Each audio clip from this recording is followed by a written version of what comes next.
All right, so we're going to get started today. So hi, everyone. I'm Natalie, Irwin, Director of Stakeholder Engagement here at Efficiency Canada. I'm located in Ottawa, which is also the unceded territories of the Algonquin Nation. So welcome to another Friday Discovery session with Efficiency Canada and friends. Before we get started, a reminder to everyone that our guest will present for approximately 20 minutes, and then we'll open the floor to questions. So two ways to ask questions. One, you can use the Q&A box, and you can actually use it throughout Jonathan's chat. We won't get to the questions until the end, or you can raise your hand and I can unmute you and you can ask your question yourself. And without further ado, please join me in welcoming our guest from Ecofitt, Jonathan Hudson, who's joining us on this first Friday after Thanksgiving and a long weekend. Jonathan is going to share how his team leverage residential energy efficiency kits to engage homeowners and support other efficiency programs. This is especially insightful as you're aware that many direct install programs took a pause in the last year and a half during the pandemic. And Jonathan tells me he's also going to go into a little more insights as well for you today. Thanks for joining us, Jonathan. Thank you for having me. It's a pleasure to be here. So yeah, we're talking about residential energy efficiency kits. And I'm going to keep things super simple today. So it's a 20-minute presentation. We don't have a lot of time. I basically want to try to answer three main questions. So first, what is an energy saving kit? Second, what are some of the different ways they can be used? And finally, what are the pros and cons of energy efficiency kit programs? So the goal today is that everyone can walk away knowing the answers to those three questions. And if we've accomplished that, we've done our job. So yeah, let's jump right into it. So first question, what is a residential energy saving kit? So very simply, a residential energy saving kit is a box full of energy efficient products. So in concept, it's a very simple product. There's not a lot to it, but what I'm hoping to explain is that it can be used in a variety of ways to engage your customers. But to talk about the box just a little bit more, the products usually include LED lighting, shower heads, faucet aerators, power bars, weather stripping, clotheslines. Other common products include some other weatherization products, night lights. In terms of the kit options, many programs just go with a single kit option. So you have one kit, and if you order it, that's the kit you get. But other programs will give you a variety. So maybe you have 2 or 3 kits to pick from. And then kind of at the farther end of the spectrum are custom kit options. So in those programs, usually you can go onto an online portal and choose different product combinations up to a certain quantity or cost, and then that custom kit is put together for you and mailed to you. In terms of delivery, how customers actually get their kits, this can be through mail, and that's the most common approach, so direct mail to a customer's home. Drop off, and I'll touch on that a bit because this is one that we used a lot this last year as we had some programs shift from direct install programs to more kit-based programs. And then finally, they can be picked up at a central location, or sometimes they're given away at events. So there might be an event at a hardware store, and people can go there and pick up kits. The main method that we see in Canada today is the direct mail to customers. The event one, that's something that actually seems to be used a lot in the States, but we don't see that used a lot in Canada. Other than the products that are in the kit, we usually include some educational materials, usually tips for the homeowner on other ways they can save energy, maybe some information on promoting other programs offered by the utility or the agency, and then installation instructions. So that's essentially the kit. Again, it's not very complicated. I thought I'd do a little bit of show and tell here. I'll see if I can get this on camera, but I've got a kit here. So this is your basic kit, and this kit probably retails for about $70 to $100, depending on the contents. And I'll see if I can open it up, but this arrives to the customer usually like this. And then you open it up and you've got all your products in the neatly packaged. So in this kit, we have a power bar, shower head, some lights, and some weather stripping, a few other products. So that's it. That's your kit. And again, it's a very simple product, but the cool thing about it is how we can actually put that to use for us. So we'll move on and we'll talk about how are they currently being used in energy efficiency programs. So I've kind of categorized this into four main categories, and I'll run through them all fairly quickly. So first we have the standalone program. So this is your straight energy efficiency kit program, and this is can either be delivered, province-wide program where all residents are eligible for a kit, or perhaps a certain region or municipality. More frequently right now in Canada, we see them more oriented towards low-income households. So if you meet a low-income threshold, you're eligible to receive a kit and just have to go online and order one, or fill out a paper-based application and order one. I like to kind of use some comparisons when we're looking at kit-based programs to other programs. And one of the metaphors I use is monopoly. So if we're talking monopoly, this might be more of the kind of the Baltic Avenue or Mediterranean, those first few properties. Very low cost. It's very easy to get set up. And it's got some okay returns, but it's compared to your larger programs, your commercial programs, or your deep energy retrofit programs, you're not going to see the same kind of savings coming through. So what kind of purpose would you have for launching these programs, the standalone programs? More often than not, it's provide a really broad, easy form of entry for customers to get involved with energy efficiency. And it does have some good kilowatt hour savings. And the other nice thing is, as that first step, it can act as a lead generation for other programs, particularly if you're including cross-promotional materials in the kit. So directing them to say, hey, you've got an energy kit, maybe you can take the next step and now get an energy audit. So a couple good examples, I'll try to provide examples for all of these categories. A couple good examples for the standalone programs is Forest BC and BC Hydro. They have a great low-income energy saving kit program, and that's their kit on the bottom of the screen. And the Manitoba Hydro previously had a really good province-wide program. That's their kit up there, the water and energy saving kit. And I don't know the exact percentage, but I know that a lot of households in Manitoba participated in that program. So that's kind of your vanilla version, your standalone program for energy efficiency kits. The next category is the one that popped up during the pandemic. And this is as a safety alternative to direct install programs. So, when we're talking about direct install programs, we have technicians that are required to go into a homeowner's home and install products. Usually these are similar products as to what we're offering in a kit. And that's good because we can guarantee that the products are getting installed. When the pandemic hit, most regions, most provinces put restrictions on home visits. And we saw across the country a lot of programs shift many to a kit model. So I'll give a description on one of the programs that we were operating and how this took place. So we deliver a program in Newfoundland called the Newfoundland and Labrador Hydro Remote Communities Program. And that's always been primarily a direct install program with local staff going into people's homes and installing low cost measures, usually doing a little bit of an energy audit at the same time. As the pandemic hit and restrictions were put in place, we quickly shifted to a kit-based model. So first thing we did is we developed some installation instructions and got some kits assembled, and we sent them in bulk to our local representatives. And then our local representatives that were reaching out to customers, and this program is nice because it's a small community, so our local representatives could call the customers themselves, say, hey, I'm not able to come in and install these products, but I can drop off a kit to your home. Is there a good time to do it? They would go drop off the kit, and the homeowner could pick it up, put it in the garage for 3 days or whatever they wanted to do to feel safe, and install it at a later point in time.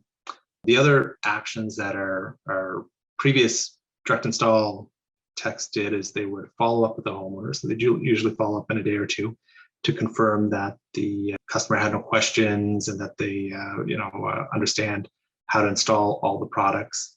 And then they would follow up again, usually in 2 to 4 weeks, to confirm that the customer actually installed the products. So that's kind of the model that we employed. It was probably successful.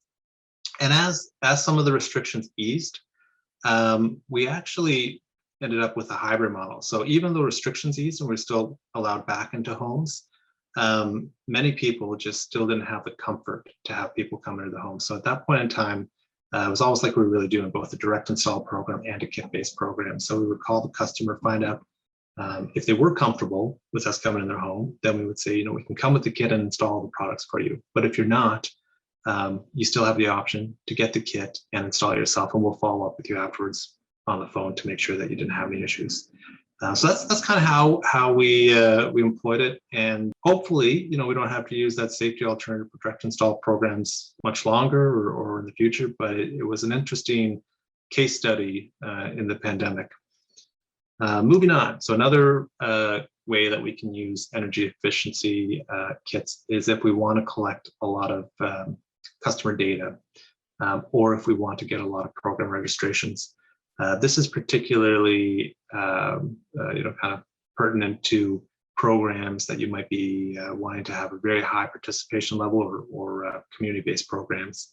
I'll give another example for this put into action. So we deliver the ISO First Nations Energy Efficiency Program, which is for communities in Northern Ontario, and it has a very high participation goal. So we want to have about 80 to 100% of the residents participate in the program. It's a very comprehensive program.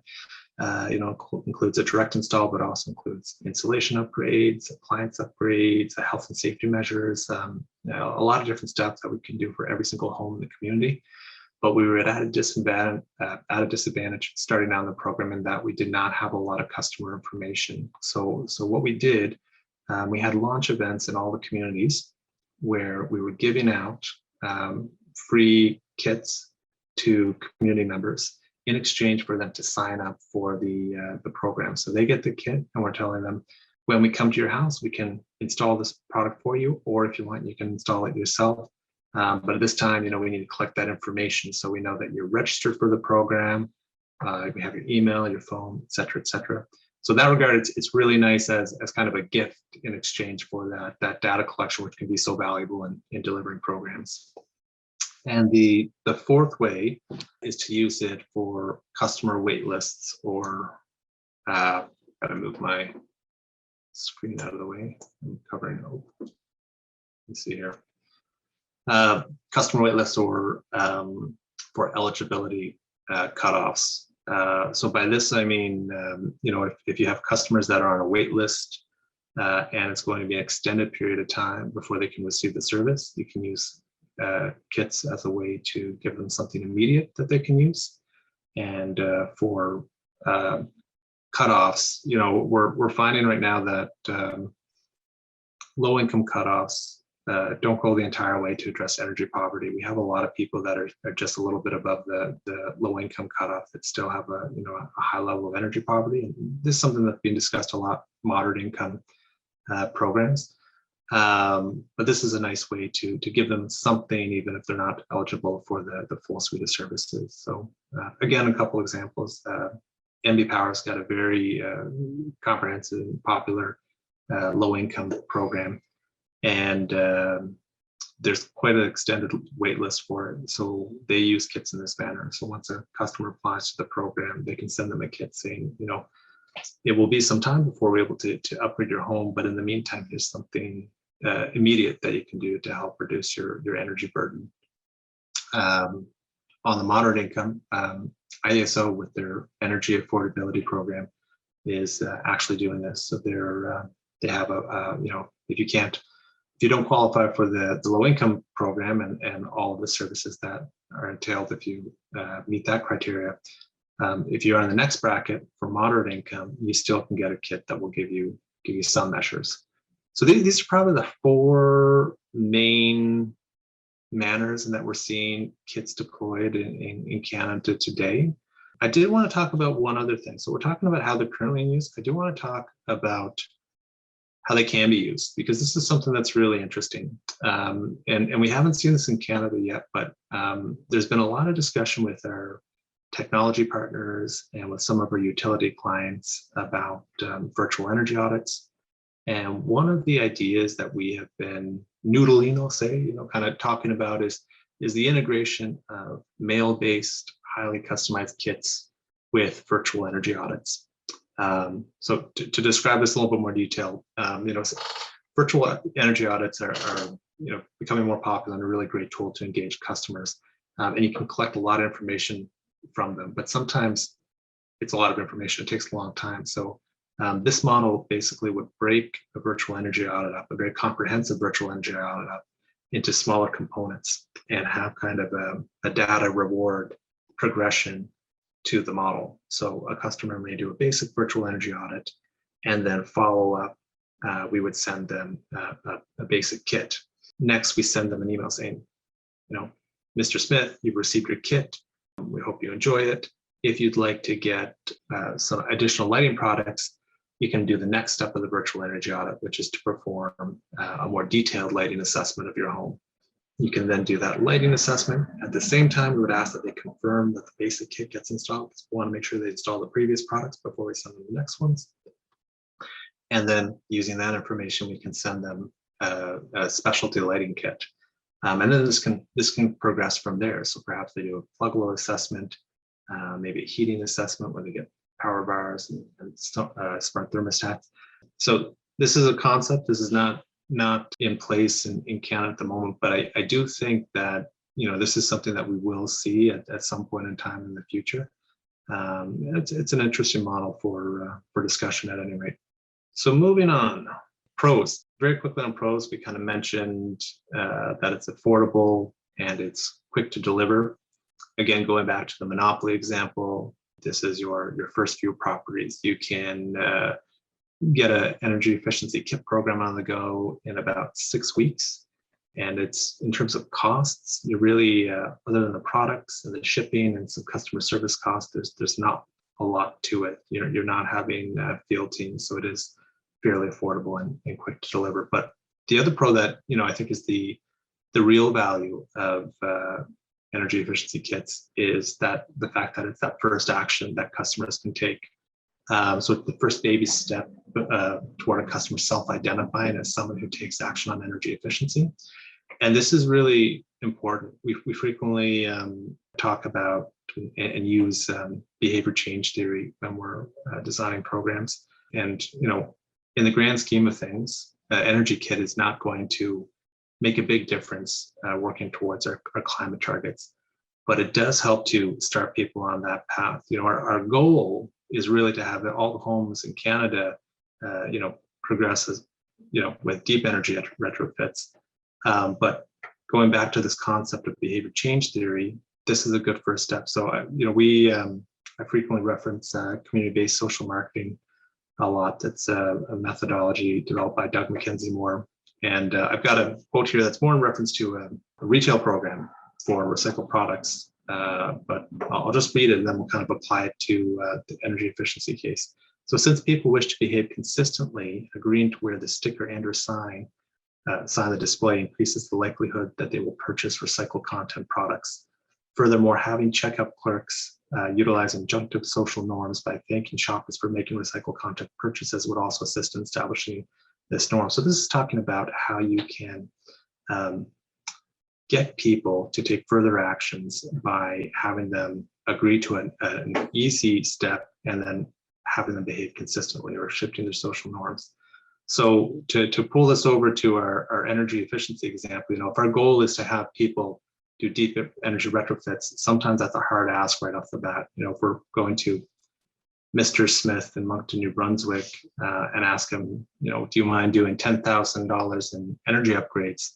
It's a good chance he might say, heck no, I don't have $10,000. And if I did, I wouldn't be spending on that. But if we go back and we have little asks, incremental asks, we significantly increase the chances that when we get to that deeper, bigger ask, he'll accept it. So if we pull it back to the energy efficiency kit, we're asking him for something much smaller.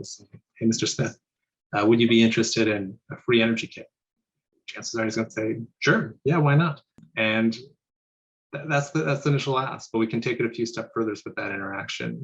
Right off the bat, we can ask him to become a little bit more invested. So we can say, that's great. Thank you so much for taking this action. That's going to help address climate change and improve the energy efficiency of your home. We really appreciate you being someone who cares about that.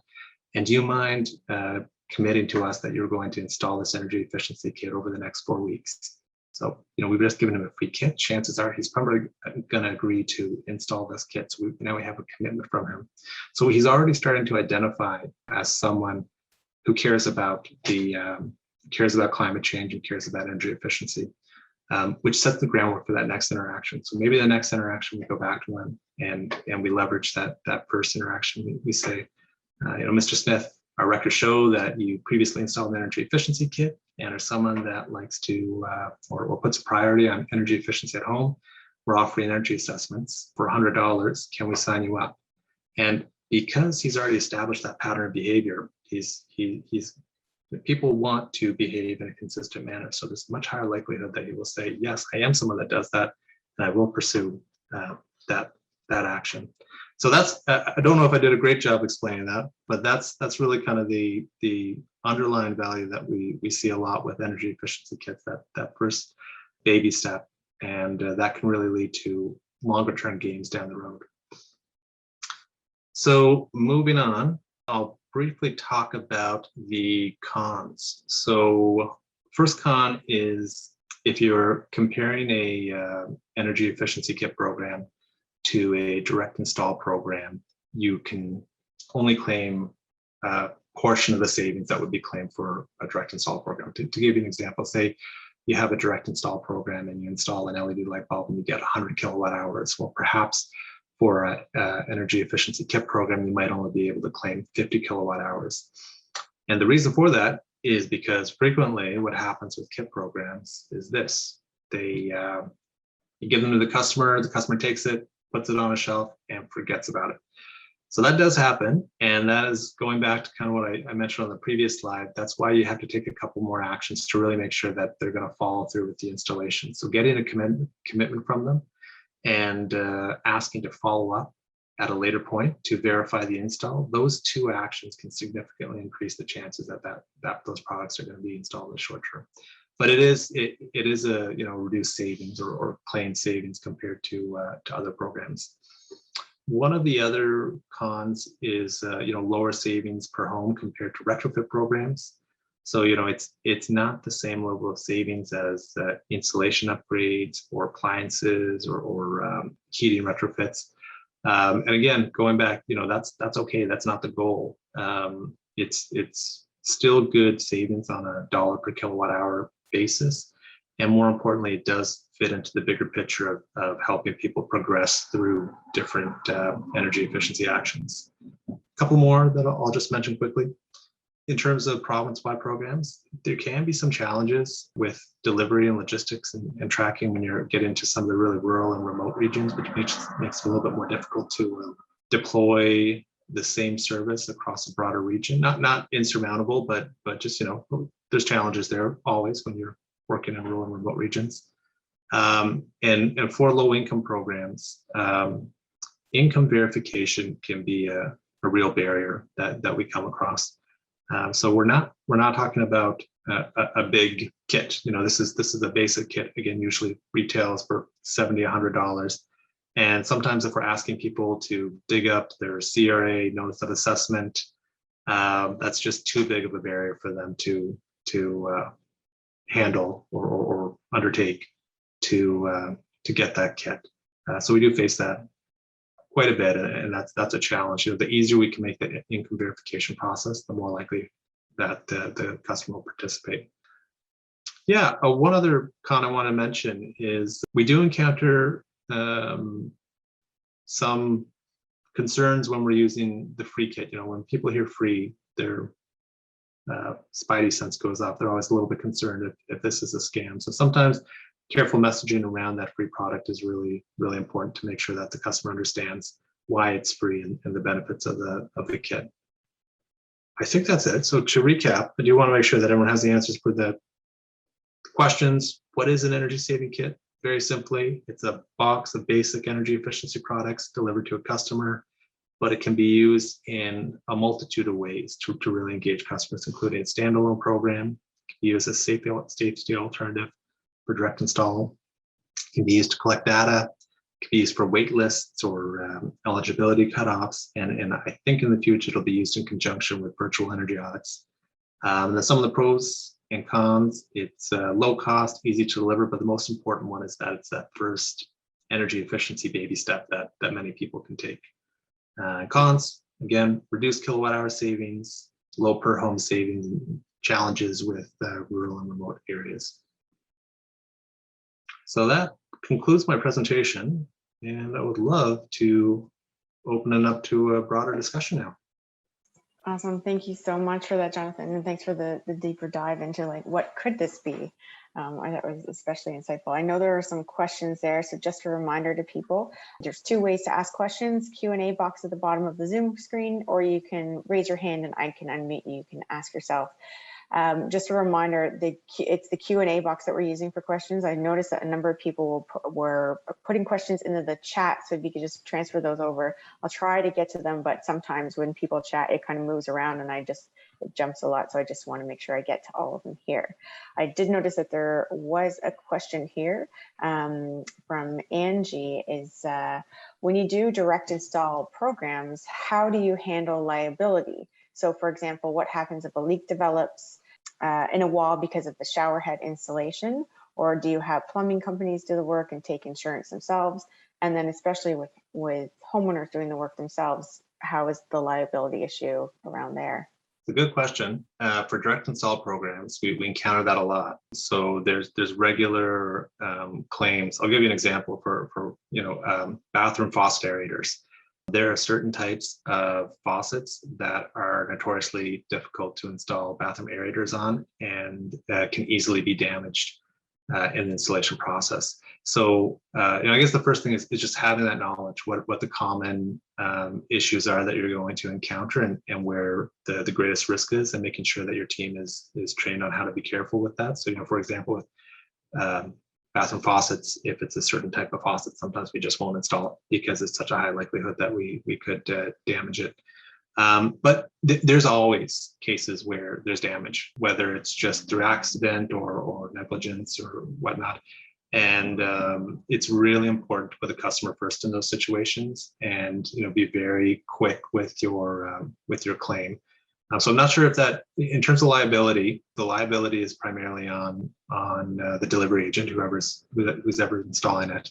And it is important to have a very quick claim process in place to address those two, just for your own sake, but also for customer satisfaction. Thank you for that. I know Ecofitt definitely cares about the customers. You guys are an organization that I'm proud to recommend if I get the opportunity. Oh, thanks, Natalie. And I'm not just saying that. A question here, actually, I saw in the chat, I'm going to combine two questions together, is what happens if customers don't install something? This might be just because, like if they just didn't get around to it, or it could be an elderly customer that like physically isn't able to install a shower head, for example. Yeah, another great question. So going back to when I was talking about those two different levels of savings, usually in energy efficiency programs, you're able to claim savings on an assumption. So this assumption is developed by either an evaluation and measurement company or the utility or agency itself. But it's assuming, with that assumption, it's assuming what percentage is actually going to be installed. So when I was saying that light bulb, that LED light bulb in a KIP program is only getting half the savings of the LED light bulb in a direct install program, it's because the assumption, in some way, there's other factors built into the assumption. It tries to include a lot, but one of the factors built in the assumption is that there's only a 50% chance, let's say, that light bulb is going to be installed. So you're kind of doing it, there's kind of a cycle with these claims, right? Because you're starting off with the assumption, and then at some point programs are evaluated. So they'll actually do quality assurance to find out, hey, what actually happened? They'll take a sampling of the direct install program or of the KIP program and find out what actually did get installed. And then they'll update that assumption for future iterations of the program. So that's why I go back to some of the community-based social marketing tactics that you can put into play, because those little things where you can have prompts or commitments or follow-ups with the customers, all those can can add to the likelihood that that product gets installed. So I'm not, if that didn't fully answer your question, let me know and I can elaborate. I think that was a great answer. Okay. Myself, if I can judge. Another question actually here is Angie would actually love to learn more about the ISO First Nations programs that you guys are doing. So she's wondering if you have a written description of it, or if asked if it could be a topic for future session. And I would say as long as the ISO is open to it and you guys are, then we'd love to have you back to share that one. But if you just want to give a quick of course, about what it is here. Yeah, so the ISO has they launched a pilot in 2019 for remote First Nation communities. They included 4 communities in that pilot.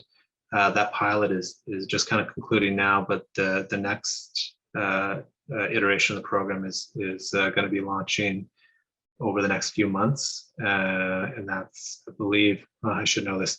I think it's open to 16 communities, and a number of them will participate each year. It's over 3 years.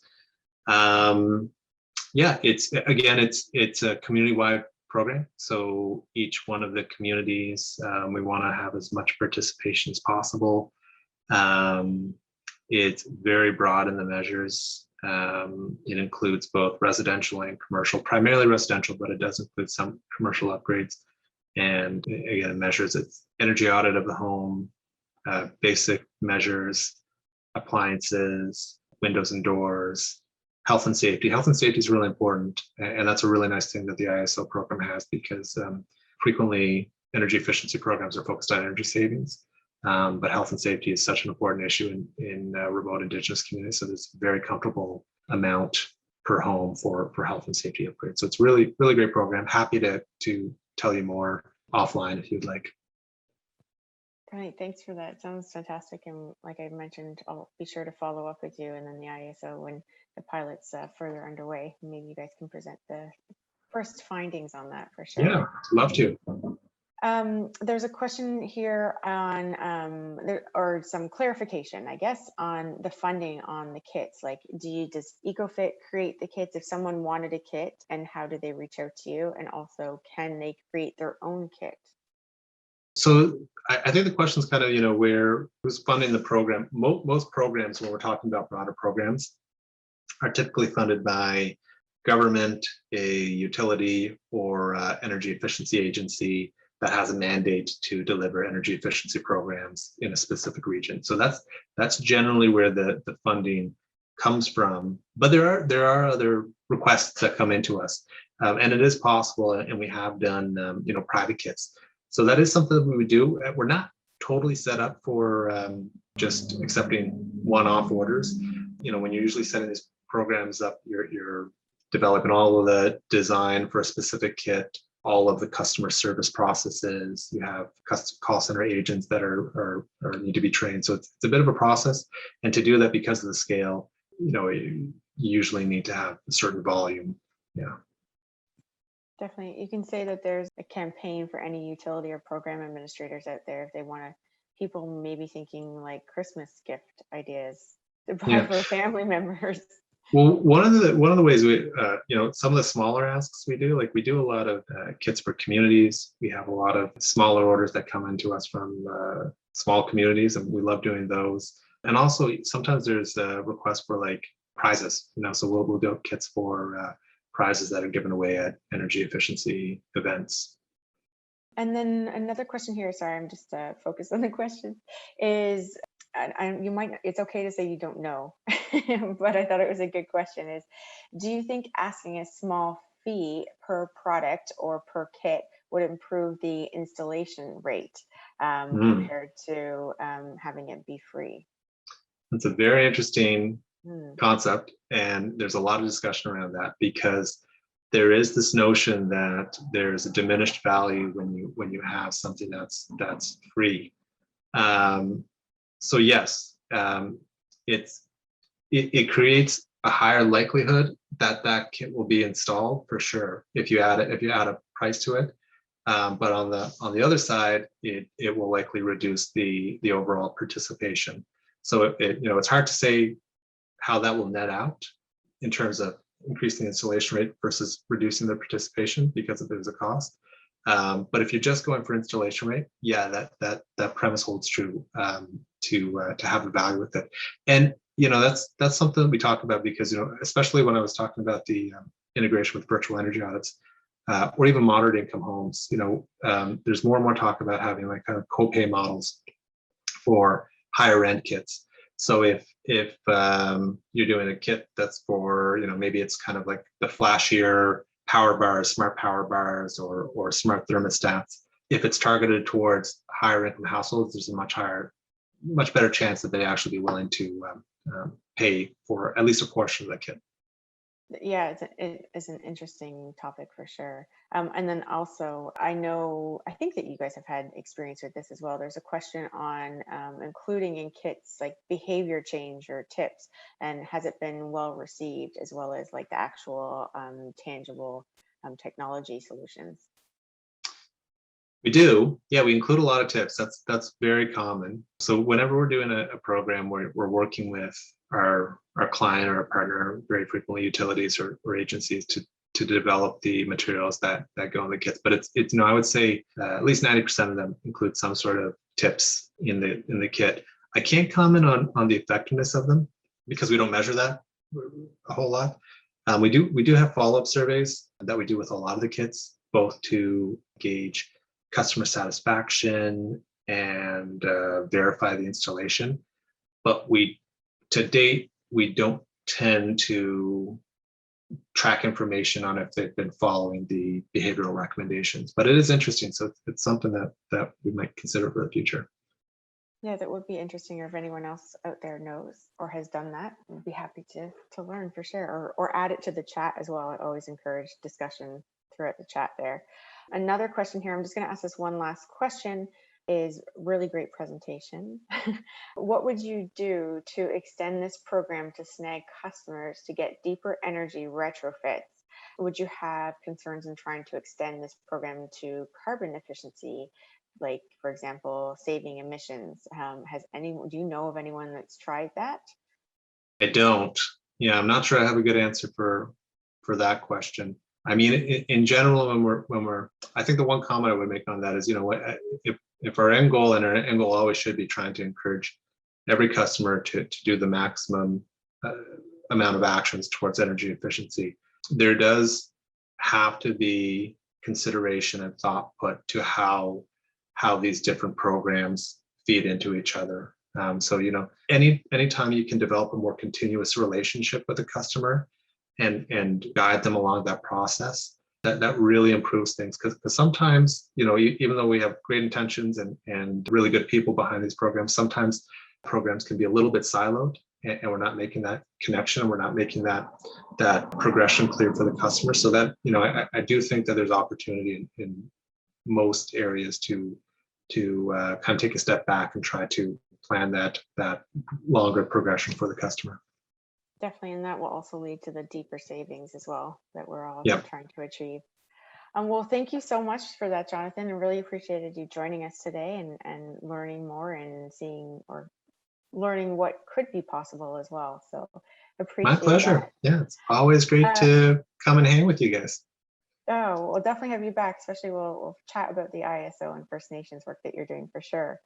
And just before everyone goes, so next week, we actually had a last minute cancellation. So we do have an opening. And these are opens to, so you're a nonprofit organization that's looking to share a new report or perhaps a pilot project that you've been working on, and you'd like to present next Friday, or any Friday for that matter. We are booked till the end of the year, actually, except for that one last minute cancellation. Or if you're an ally that you're listening to this, and I haven't reached out to you directly, because we have a lot of people at different organizations that you'd like to present as well, please reach out and let's chat. And if you're ready to go for next Friday, we'd love to have you. So otherwise, we'll be taking a 1 week hiatus. So have a fantastic week, everyone. Thank you again, Jonathan, and everyone, and enjoy the first non-long weekend. Thanks a lot, Natalie. Right. See you later. Bye.